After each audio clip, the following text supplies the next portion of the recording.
Part 6, helping or hurting. Saturday and Sunday were just weird. I'm not sure how else to describe it. Some teams were fractured emotionally, and it was obvious. Same for the individuals. Teams like Invictus, who I personally thought stood the best chance of winning prior to the competition starting, even they were struggling. I talked with a member of one of the top teams at the end of this weekend, and we discussed one of their females, and she was struggling really badly off the floor. But when she stepped on the floor, he described to me how she was just able to lock in. She could just hit that switch. I don't think many people really understand what it's like to be capable of doing this unless you have done it before. It takes practice and development. Exposure alone isn't enough. You have to work through the struggle and stack good repetitions. When on the floor and even in warm-ups, it's pretty easy for me to stay focused and block out distractions. I've been doing it for most of my life in some form, and growing up playing football, it's pounded into you, literally. I can recall multiple times where I watched teammates and opponents leave the football field, the practice field, in an ambulance. I'm in no way saying that that's the same thing as someone drowning.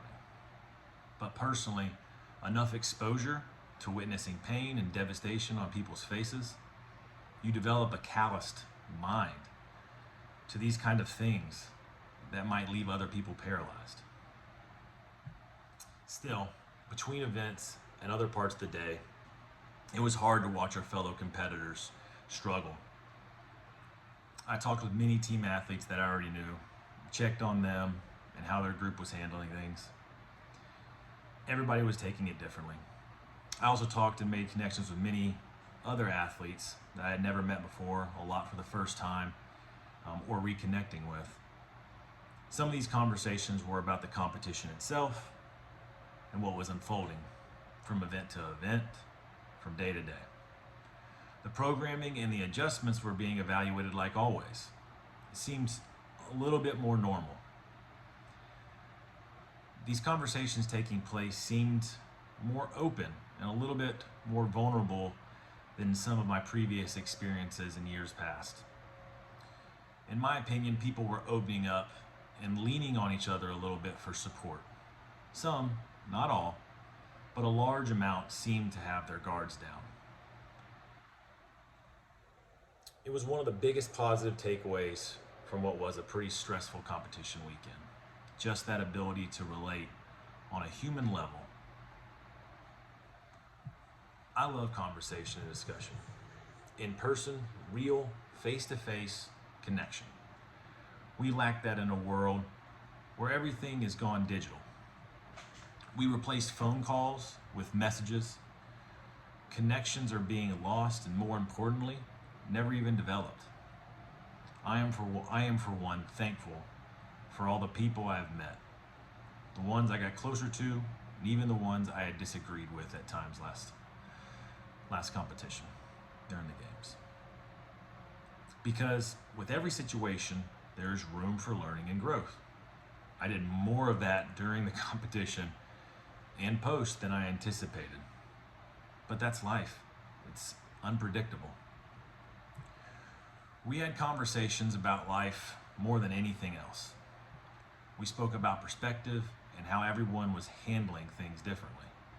Not so much in judgment, but more in a respectful way, being considerate of people, trying to help them rather than to hurt them, just to evaluate what we could do to make it a little bit better for everyone. It's something I tell my kids all the time.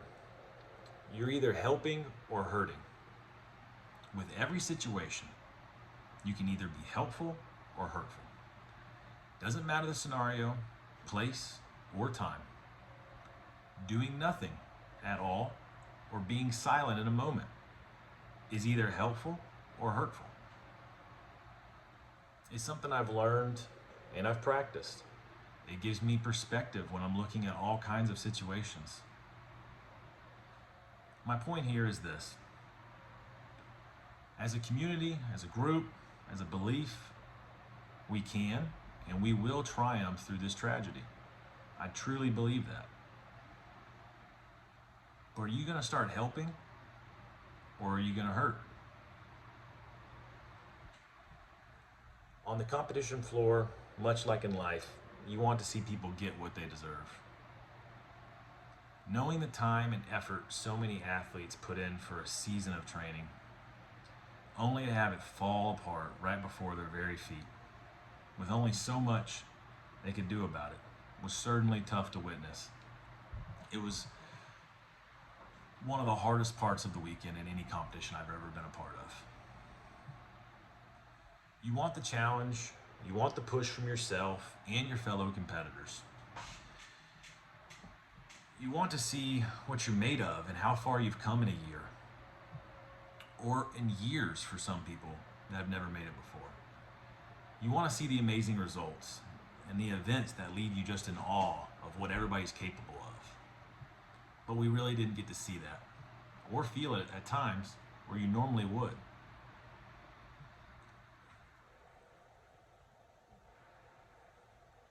Not taking anything away from all the athletes and the work they put in.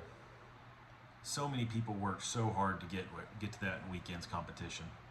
It's just hard not to play the what if game. I know people are going to play it. They're always going to question things and say, oh, if so-and-so was here, or if so-and-so had done this. It's hard not to wonder what it would have been like if everybody was at full capacity and to see what everybody's really truly capable of. The 2 days on Saturday and Sunday, they just seemed to be like a blur. Some people were able to compete at full capacity, while others seemed to be emotionally unstable, and understandably so. I'm not judging them for their feelings or emotions. It was just unfortunate to watch people struggle and people bickering at each other. With all that going down and what unfolded, champions were still crowned. While you may have an opinion, I urge you, don't you dare take away from what the competitors earned and what they went through to get it. You may not agree with the methods or the decisions, but it's selfish and somewhat disrespectful to project your opinion above the athletes that chose to carry on the fight. Because at the end of the day, it was their decision, the athlete's decision, not yours. In closing, I just want to clarify a few things. I live my life as an open book. Ask me a question and I'll give you an honest answer, and with very little hesitation. I know that a lot of people have now seen these recent videos I've been posting, more than I anticipated, more than I expected. Somewhat and largely thanks to Hiller and other athletes and shows talking about it somewhat.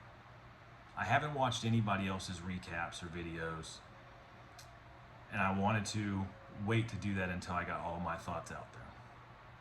I'll go back and look at a few things and try to remember the occasion through other people's perspectives also. But I didn't want my perspective to be jaded. I'm aware that not everyone agrees with what I've been saying or even me saying it. But here's the thing. I don't have anything to hide. I'm not the guy with all the followers or all the sponsors I got to worry about. I've been very fortunate to have met and experienced so many great things in people over the last 13 years doing CrossFit. I have built relationships with so many people, and I don't take them for granted. But don't be mistaken. I prioritize the people closest to me. It's a pretty small circle, and I value their opinions. I won't be distracted by detractors or by their negative comments about anything that I choose to do. The praise / attention that I've been receiving from these videos, it's great. It's been overwhelmingly positive. And it surely does mean something to me. Everyone loves a compliment, don't they? But I do still want to steer the conversation and keep it focused on our community and it being strengthened by healthy discussion. Less division and more progressive talks. Those are going to have to take place between the right people. We've got to all learn to block out the bad stuff, the negative. We need to overload with positive attention and conversation on things that can help us. We won't always agree, but we should be able to have rational, meaningful conversation without always getting our feelings hurt. I want to be part of the solution, not the problem. Can you do the same?